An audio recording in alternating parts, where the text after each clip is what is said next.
Bonjour, c'est Lorraine. Je suis très heureuse de te retrouver aujourd'hui pour une nouvelle vidéo, pour une nouvelle présentation d'Oracle. Et aujourd'hui, c'est parti, on voyage dans un pays lointain, l'Inde. Nous voici parmi Bouddha, Sri Ganesha, et on vous présente l'Oracle de l'Inde éternelle, la voix de l'Ahimsa. Donc il a été fait cet oracle par Gabriel Kishan et illustré par Anna Jonas. Je tenais à dire que vraiment, je le trouve magnifique. Vraiment, vraiment, vraiment, par rapport au message, la façon dont il a été créé, les textes, etc. Et les dessins. Et vraiment, on est baigné vraiment dans cet univers hindouiste. Voilà, alors sans plus attendre, c'est parti pour la présentation de ce magnifique oracle. Donc dans une belle boîte, on va ouvrir, hop. Donc voici le jeu de cartes dans sa pochette satinée. Bouddha, tu me le tiens s'il te plaît, voilà. Avec un livre. Alors c'est un livre en noir et blanc qui nous explique, alors au début, une brève introduction à l'hindouisme, quand même, parce que c'est quand même assez complexe, hein, l'hindouisme. Il y a beaucoup de dieux, beaucoup de déesses, de divinités, bon, voilà. Avec une présentation donc, de cet oracle, l'utilisation des mantras, qu'on va voir juste un petit peu plus tard, des méthodes de tirage. Voilà, ensuite, donc, par exemple, pour la première carte, donc on a l'image, la photo en noir et blanc avec le numéro. Donc ce que j'aime bien dans cet oracle, en fait, c'est qu'il y a deux significations de la carte suivant comment on va interpréter notre tirage. Donc il y a la carte avec le côté lumière et avec le côté ombre. Le côté lumière, c'est les qualités que l'on a en nous, ou c'est le point positif de la situation. Et le côté ombre, en fait, ce sont nos défauts, les choses que l'on a à travailler, à dépasser pour, et bien sûr, toujours le même but, hein, devenir la meilleure version de nous-mêmes pour être heureux et épanoui dans qui nous sommes réellement. Voilà, et juste à la fin, on nous propose un mantra avec une prononciation, oui, parce que les mantras hindous, c'est pas toujours facile, quoi. Voilà, donc là, le mantra avec comment prononcer.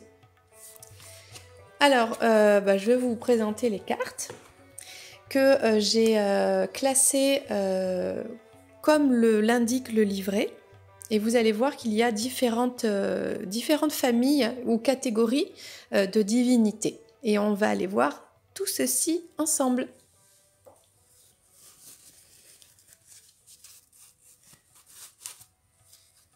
Alors, ce que j'aime beaucoup déjà, bon, après c'est une question de goût et de couleur, hein, mais moi ce que j'aime, c'est le côté parme, ce violet clair très très joli des cartes, du dos des cartes, ok.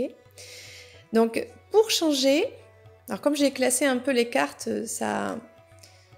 voilà, ça fait des rayures, mais vous avez une tranche argentée, et ça c'est le petit truc en plus que j'aime, parce que c'est vrai que souvent les oracles ont des tranches dorées, et ben ça fait plaisir pour une fois d'avoir un côté argent, donc ça change et c'est vraiment très joli aussi. Alors voici les cartes. Allez, on commence avec la catégorie des grandes déesses. Donc là, on a Durga, Ganga, introspection, purification, Gayatri, Kali. Donc en fait, il y a une illustration, le nom de la déesse et dessous des mots-clés qui représentent un petit peu l'action ou le message de cette déesse, de cette divinité. Lakshmi,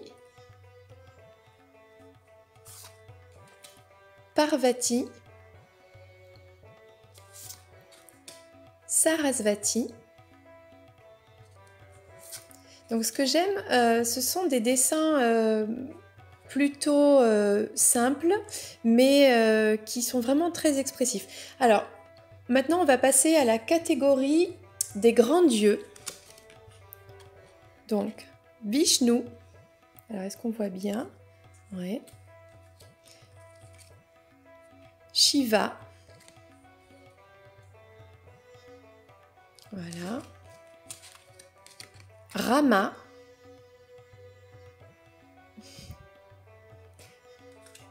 Oui, vraiment, ça raconte l'histoire de l'hindouisme, en fait. Krishna.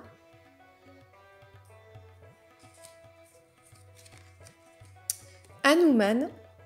Donc, c'est le dieu singe. Donc, on voit ici qu'il est sous forme humaine, mais il a sa queue de singe pour bien rappeler que c'est lui.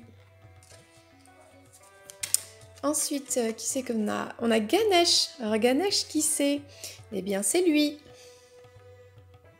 Donc là, c'est pareil. En fait, il est sous la forme humaine, mais on voit bien l'éléphant au-dessus de lui. Voilà.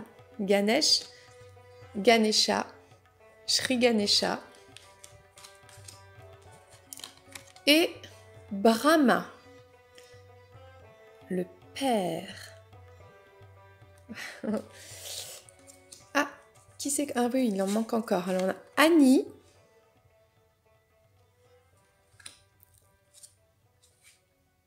Alors là, je pense qu'on passe...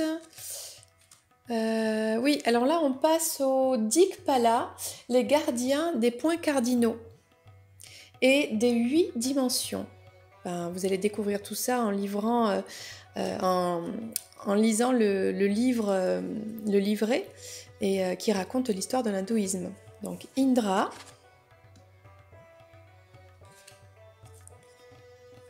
Ishana. Alors je découvre en même temps, hein, je ne suis pas du tout une experte de l'hindouisme, même si ça m'attire beaucoup.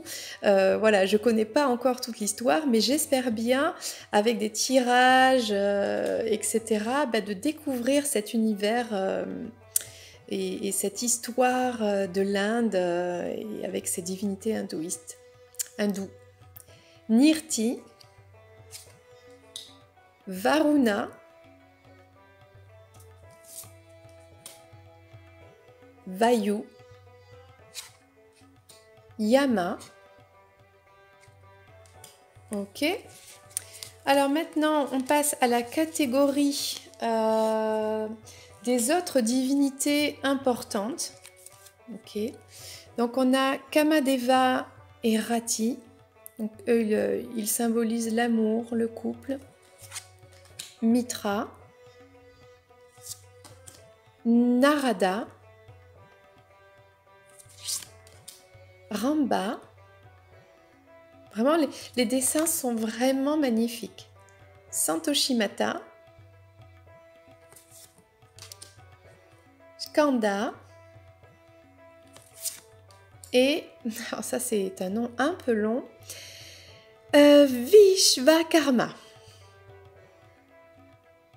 Je pense qu'avec l'habitude, oups, j'ai fait bouger, ça vient de la prononciation, voilà. Alors maintenant, on va passer à une autre catégorie, celle des Navagrahas. Donc en fait, c'est ce qui représente l'astrologie hindoue, les 9 planètes et ces divinités, ces énergies cosmiques. Donc on commence avec Bouddha, Chandra, donc là c'est la lune, Guru, Ketu, Mangal, pas l'air très sympa lui,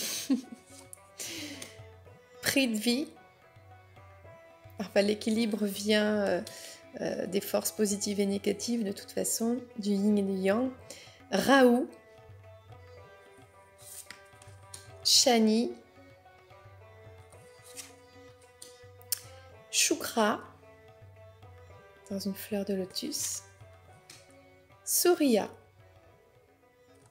Et pour terminer, on a la catégorie des Vahanas. Alors, que sont les Vahanas? Ce sont les véhicules des divinités. Alors nous, c'est vrai que, eh bien, nous, on a des voitures hein, pour aller d'un point A à un point B. Eh bien, les divinités hindoues, eux, utilisent des animaux sacrés, des animaux totems.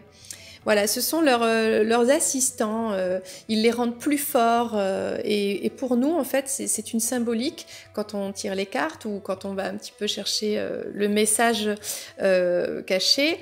Donc ça renforce, par exemple, on peut tirer une carte de divinité et hop, prendre par-dessus une carte d'un animal sacré pour renforcer peut-être le message ou préciser. Donc on a Airavat. Il me semble que c'est un éléphant, oui. Garuda. Donc c'est la mythologie hindoue. Hein. Hamsa, magnifique signe. Makara. Manashtala, c'est un lion.